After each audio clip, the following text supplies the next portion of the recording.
to kick off, ooh, jumping ahead already. So this is our definition of a just transition. So we kind of think about this as both the outcome, so a fairer and greener future for all, as well as the process. So understanding that that needs to be done in a way kind of in partnership with those that are going to be impacted, and in a way that delivers fairness and tackles inequality and injustice as we do it. So the aim of that is to sort of empower all those to play their part in Scotland's transition to net zero. It's about uniting our economic, social, and climate objectives, and sort of taking account for the differing risks, opportunities, and challenges that are going to present themselves as we transition to net zero. Um, and so what Scotland has done is actually embed this commitment to a just transition within its climate legislation. So our 2019 Climate Change Emissions Reduction Targets Act embeds the principles of a just transition. So that means that our policies and proposals have to sort of take account of how they will affect different sectors, different regions, and different people in Scotland. Um, that's quite a lot of text there, but that's a very brief overview of what our legislation seeks to do. And so, as part of that, a key commitment we've made is around just transition planning. So, we have committed to providing just transition plans for sectors, sites, and regions in Scotland. And we did the first draft of our sectoral plan for energy as part of the draft energy strategy and just transition plan that came out kind of right at the it was kind of January this year for consultation, and it closed for consultation in May and is currently being finalised. And we are now in the process of developing the next three sectoral just transition plans. So that's for built environment and construction, land use and agriculture, and transport. And the reason that we are doing those three sectors is because they have been identified as by the Committee for Climate Change as having kind of the biggest impact on our emissions and where the biggest changes can be made. And the plan is that these sectoral plans will be published alongside our next climate change plan. And I realise that's a lot of plans that I'm referring to this, but I hope that's sort of clear in terms of the sequencing and ordering of them. And essentially, all of our work, we are advised and scrutinised by the Just Transition Commission in Scotland, which is a kind of an independent body, and we have commissioners from all different kind of sectors and disciplines across Scotland, and it's chaired by Professor Jim Skee, and they essentially sort of give us advice and advise about, you know, how do we go about this. So their advice about how we develop these sector plans is that they should set out a kind of a vision for the sector about where we want to get to and what a just transition looks like for those sectors. And then it should also seek to set out existing evidence gaps, and propose how we're going to address those gaps. So that might be about thinking around what skills needs there might be in the sector, and how do we ensure that there's the appropriate kind of training and upskilling opportunities to get the workforce of the future to deliver the transition, and kind of things like that. Um, they are also very keen that we demonstrate how our policy development has been co-designed. So this is very much going back to the idea that of kind of involving those that are going to be impacted in the transition to the policy development. Hence why we're doing kind of all of this engagement. And they want us to kind of highlight priorities for policy development, which I'll come to in a minute, in terms of that's what we've started to try and do with the discussion papers, is to try and think about the key areas we need to change within particular sectors and how we're going to get there. And then finally, it's around kind of setting out this clear strategic roadmap for how we're going to get to where we need to get to, what are the key interventions we need to make, when do we need to make those by, and things like that. So really kind of setting out this very clear pathway for a just transition within kind of sectors, and then obviously moving on to regions as well in the next few years. Ooh. So So yeah, so that's sort of a very brief overview of what they wanted to do. And so in essence, our plans are about providing certainty for stakeholders that are going to be involved. So that's yourselves, as well as kind of businesses, communities, consumers, and things like that, um, and kind of signposting where people will play a role in the transition and what their part will be.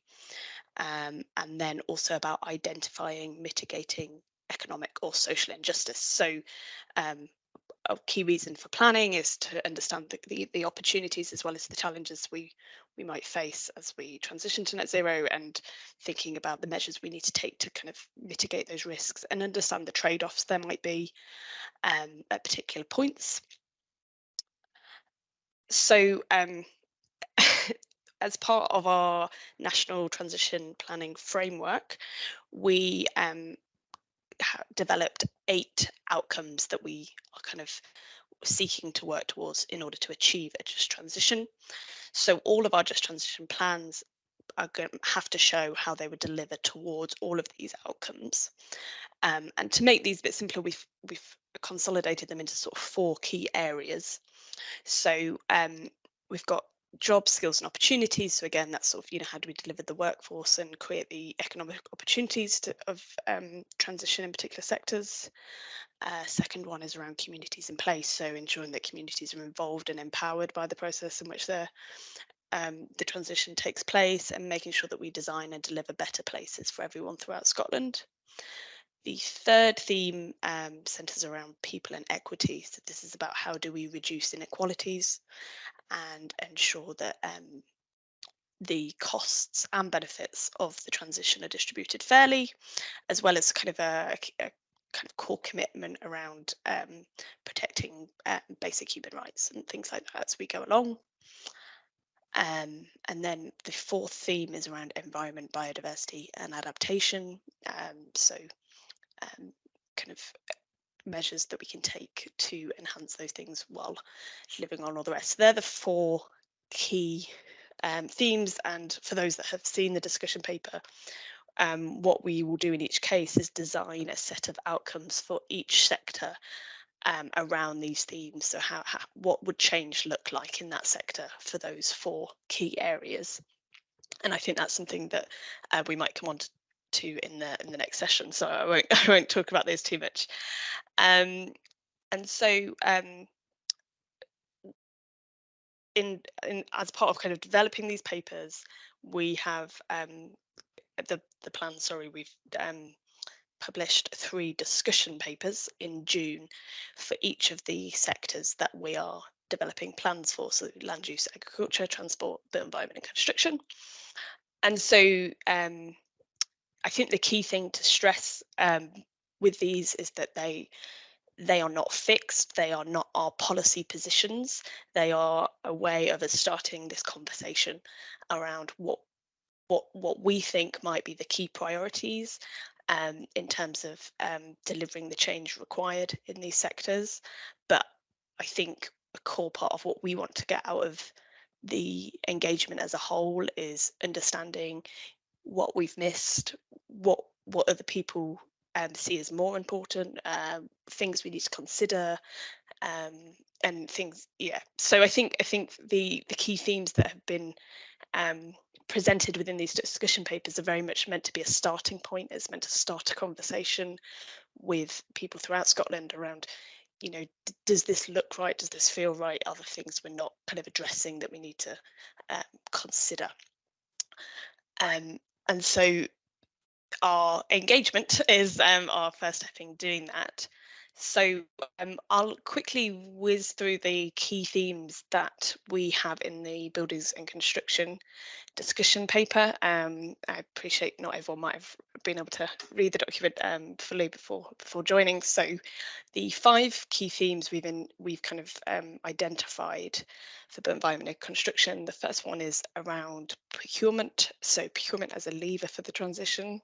So this takes as its starting point the fact that public sector procurement accounted for 3.4 billion out of a total spend of 7 billion in the construction sector in 2021 to 22.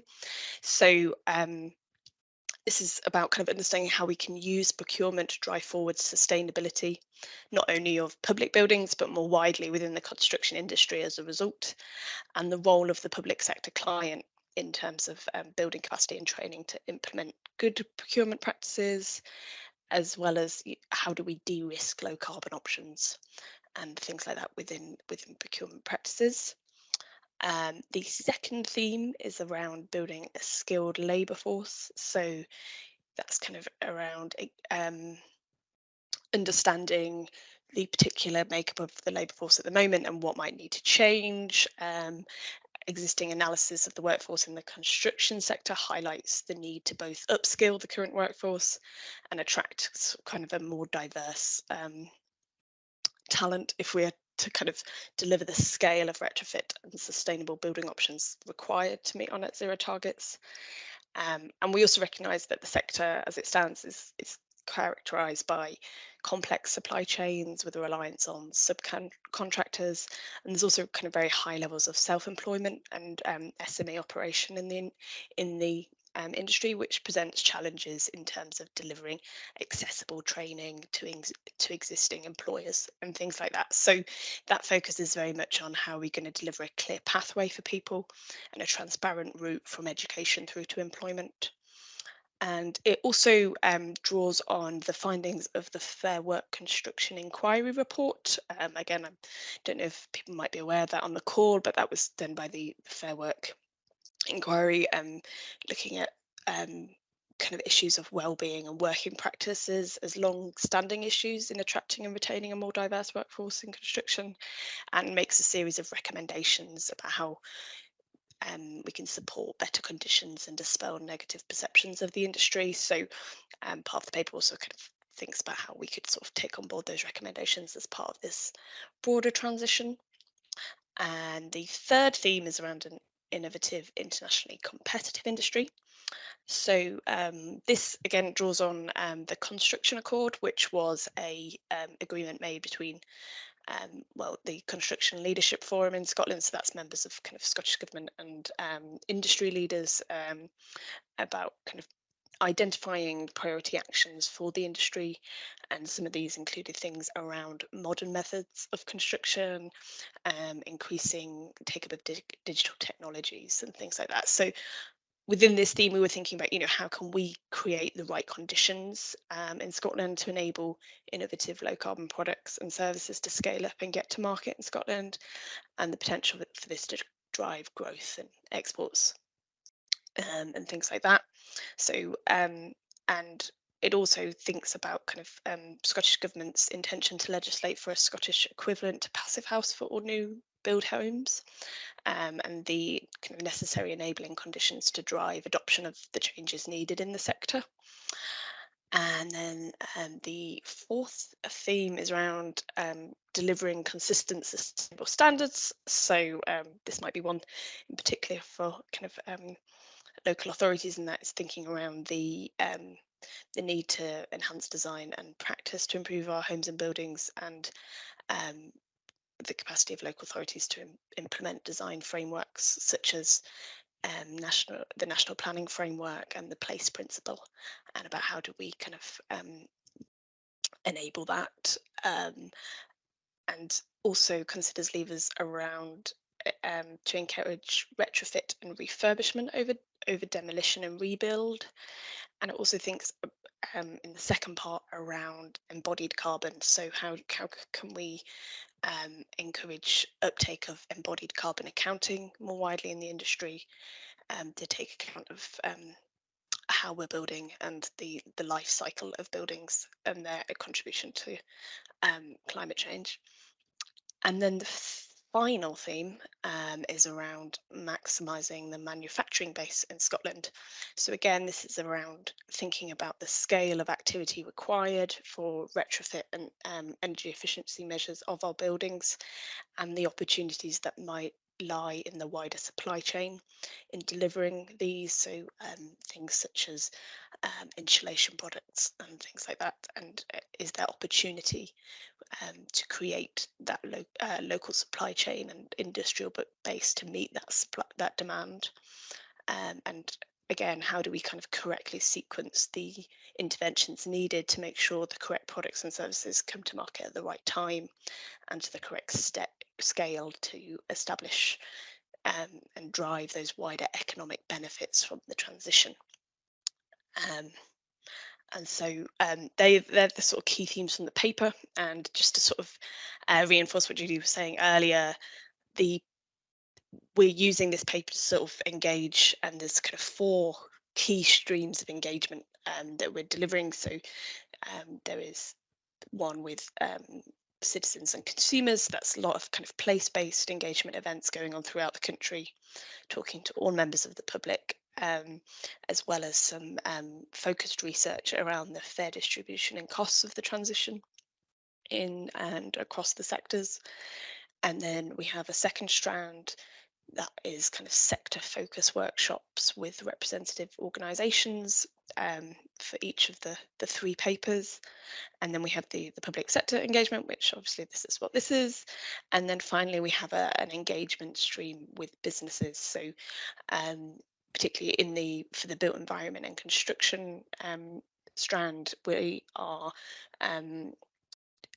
working with BEST, which I'm sure some of you might be aware of, and they are kind of helping us do quite a kind of focused stream of engagement kind of with industry players, including kind of one-to-one interviews and workshops and surveys as well. And then just a final slide just around kind of timelines, just in case this helps sort of piece it together a little bit. So as I said earlier, we kind of published the papers in June and kind of have continued kind of engagement in co-design. And that period will go to sort of autumn, September time. And then we will start kind of working on publication. We will also, with the view to publishing late 2023 to early 24. These will be draft plans that we publish then, and they will go out for consultation. So again, there will then be a period of refinement with following the results of the consultation.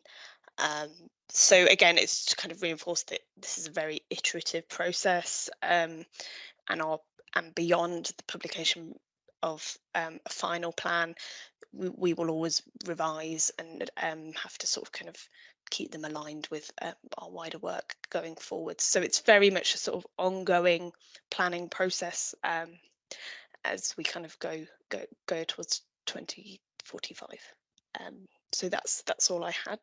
I hope that was helpful, and happy to take any questions.